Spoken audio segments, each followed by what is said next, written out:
Welcome back to Artificially Inked, your go-to channel for AI-powered creativity for game development and 3D modeling.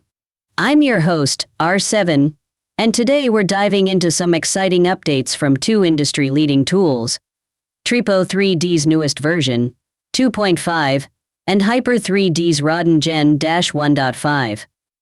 These updates bring major improvements in mesh quality, textures, and workflow efficiency, making AI-powered modeling more accessible and powerful than ever before. We'll compare the new features to their previous versions using assets from our past projects. This will give us a scope of just how far these tools have come. Whether you're an indie developer, 3D artist, or just curious about the latest AI breakthroughs, stick around, this is going to be a fun one.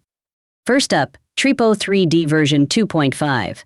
This update takes AI-driven modeling to the next level with enhanced geometry details, richer textures, and two brand new styles, gold and ancient bronze, adding more creative possibilities for your projects.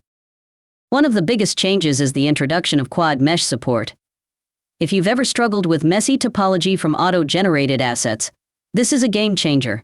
Clean, structured quad meshes mean better UV mapping, smoother deformations for animation, and easier editing in tools like Blender and Unreal Engine. For comparison, here's a model we created with version 2.0. Notice the undefined shaping of the mesh and the detail loss in the texturing. Now check out this same model generated in version 2.5. You can immediately see the difference in detail and polish. Tripo 3D has also updated its UI, making navigation smoother and workflows more intuitive. The changes help speed up asset creation, so you can get from concept to final model even faster. Because these improvements require significantly more GPU power, some of the high-quality features like retrying generations and exporting the best possible textures are now available through a subscription model. This helps maintain performance and allows the AI to deliver the highest fidelity results without server limitations slowing things down. Now, let's talk about Rodin Gen-1.5 from Hyper3D.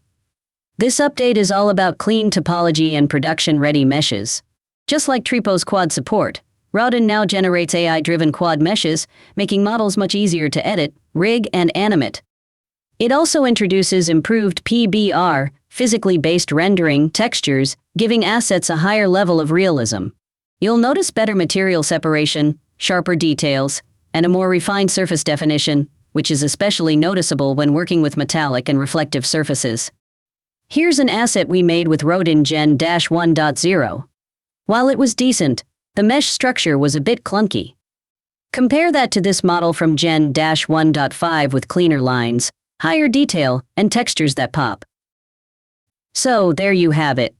Tripo 3D 2.5 and Rodin Gen-1.5 are redefining AI-powered 3D modeling in with better topology, richer textures, and more intuitive workflows. Whether you're looking for hyper-detailed meshes, flexible editing options, or professional-grade customization, these updates offer something for every type of creator. What do you think of these changes? Do they make AI-generated 3D models a more viable option for your projects? Let us know in the comments. And if you enjoyed this breakdown, don't forget to give this video a thumbs up, subscribe to Artificially Inked, and hit that notification bell so you never miss our latest content. Thanks for watching, and as always, keep creating.